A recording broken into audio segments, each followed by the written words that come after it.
তোমরা কি করবা? আমরা একটু যুদ্ধে যাব। কেন? তোমাদের মতলব কি? কি যুদ্ধ করবা বলো? আবু জেহেলকে খাইয়া ফেলাম। আফরার ছেলে, মদিনার আফরার দুটো ছেলে, ছোট্ট ছোট্ট দুটো বাচ্চা, আস্তে আস্তে করে ছোট ছোট পা হেঁটে হেঁটে নবীর সামনে এসে বলছে, হুজুর একটা কথা বলবো কি? আমরা আসছে এক সন্তানের মা আসছে, সন্তানের বয়স 1.5 বছর। কয় বছর?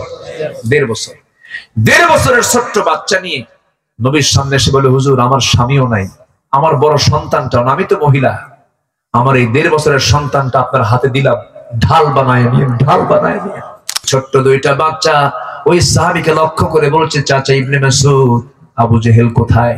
রাসূল বললেন, শোনো, যুদ্ধে তো যাবাই, ভালো বলতেছো, কিন্তু যুদ্ধে গেলে কিন্তু বাবার সঙ্গে দেখা হবে, ভাইয়ের সঙ্গে দেখা হবে, ছেলের সাথে দেখা হবে, বংশের আত্মীয় স্বজন কিন্তু সামনে চোখে পড়বে। যুদ্ধ করতে পারবা তো? এই রমজানে ঐতিহাসিক বিজয় দুইটা সব আল্লাহ পাক এই রমজানে ঘটিয়েছেন। যেরকম আল্লাহু আকবার। সবচেয়ে বড় ঐতিহাসিক ঘটনা হলো রমজানে নাজিল হয়েছে কি? মানে কি নাজিল হয়েছে? কোন রাতে? কোন মাসের রাত? বলেন বলেন বলেন। সব বরকত কোন মাস? আমরা এটাকে কাজে লাগাবো। জোরে বলি ইনশাআল্লাহ। আমার নবীজি বলেন, কারা কারা আছো চলো যুদ্ধে যাই। সাহাবীরা কিন্তু কেউ বলেন না, হুজুর রোজা আছি। বলেননি? বলেছেন?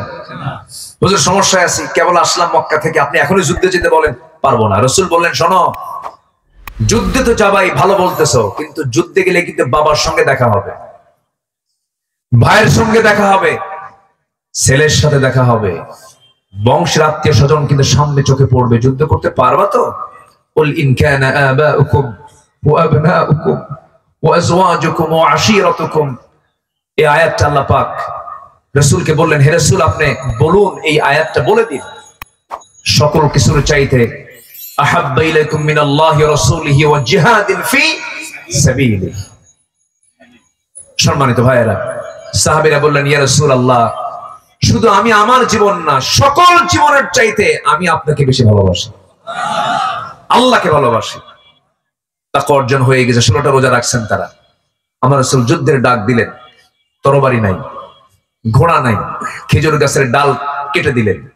আফরার ছেলে, মদিনার আফরার দুটো ছেলে, ছোট্ট ছোট্ট দুটো বাচ্চা, আস্তে আস্তে করে ছোট ছোট পা হেঁটে হেঁটে নবীর সামনে এসে বলছে, হুজুর একটা কথা বলবো কি? আমরা। বলো বাবা, কি বলবা? শুনলাম নাকি যোদ্ধার সংখ্যা নাকি কম হয়েছে, আপনি যোদ্ধা খুঁজে পাচ্ছেন না, মুজাহিদ পাচ্ছেন না, আমাদেরকে একটু কাজে লাগানো যায় কি? সুবহানাল্লাহ বলবেন? তোমরা কি করবা? আমরা একটু যুদ্ধে যাব। কেন?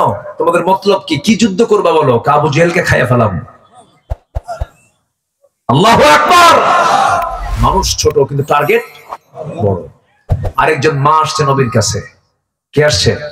এক সন্তানের মা আসছে, সন্তানের বয়স 1.5 বছর। কয় বছর? 1.5 বছর।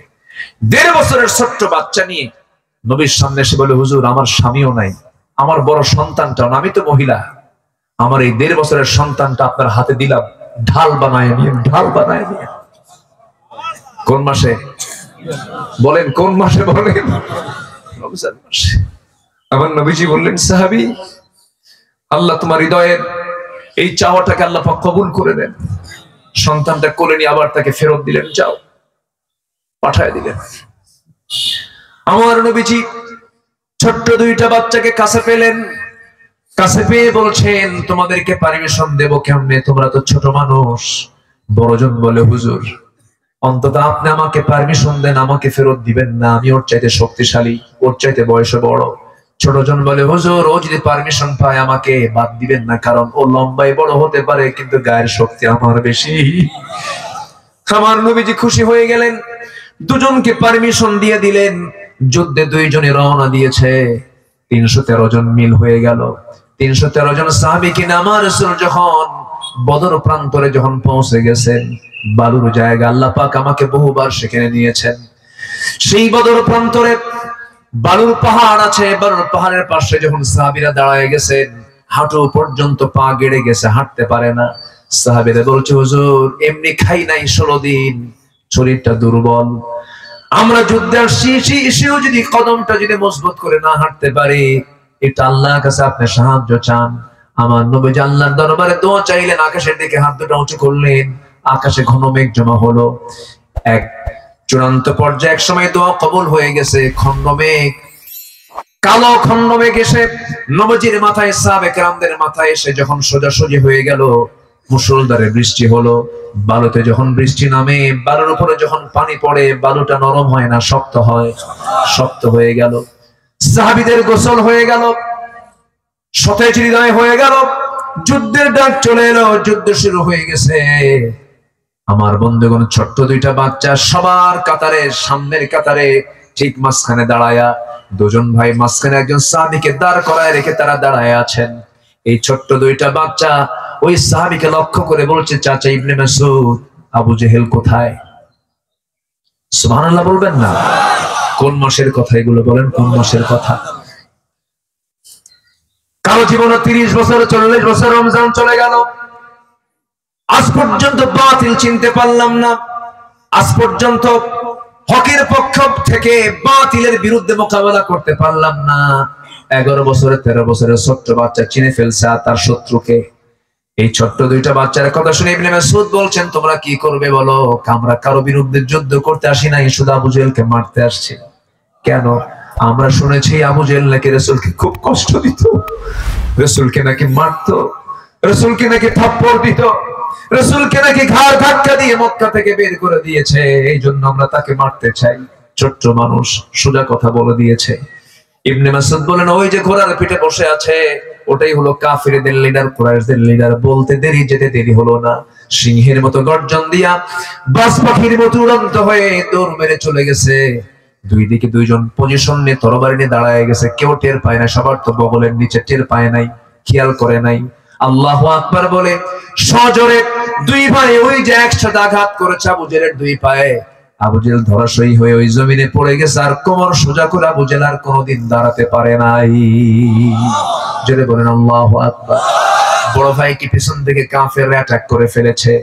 এক আঘাতে তার ডান হাতটা চামড়ার সঙ্গে ঝুলতে থাকলো, ঝনঝন করে তরবারি পড়ে গেল।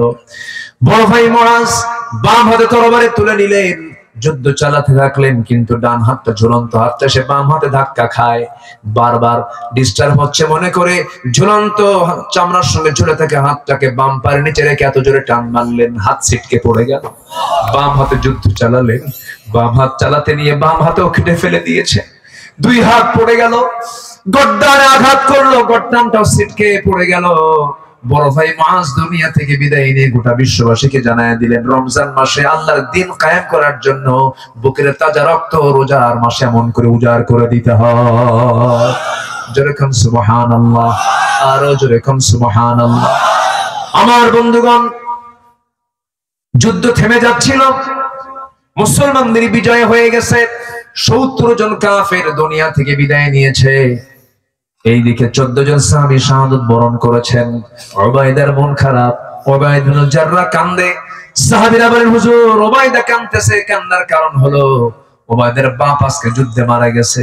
রাসূল বলেন, আমার প্রিয় স্বামী, উবাইদের বাপকে তোমরা কে মেরেছো? ঠিক করো নাই। একজন বলতেছে, হুজুর আমরা উবাইদের বাপকে আমরা মারি না, উবাইদা নিজেই মেরেছে। আমার নবীজি বললেন, উবাইদা এদিকে আসো। বুকের সঙ্গে জড়িয়ে ধরে বলছেন, উবাইদা আজকে তুমি সন্তান হয়ে বাপকে মেরে ফেলেছো, হত্যা করেছো শত্রু মনে করে। আল্লাহর 8টা জান্নাত তোমার জন্য অপেক্ষা করতেছে। জোরে বলি সুবহানাল্লাহ, আরো জোরে বলি সুবহানাল্লাহ। আমার ভাইয়েরা, রমজানের চেতনা লালন করতে হবে।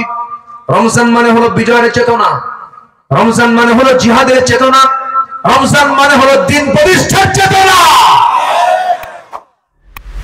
দিন যদি বিজয় হয়ে যায়, রোজার দাবি কি বেহায়াপনা? রোজার দাবি কি সুদের কারবার?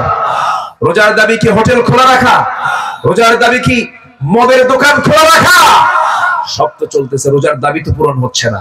আসুন দিন প্রতিষ্ঠার মধ্য দিয়ে প্রকৃত রোজার মাসের পরিবেশ আমরা তৈরি করি। আল্লাহ কবুল করুন। জোরে বলি আমিন, আরো জোরে আমিন।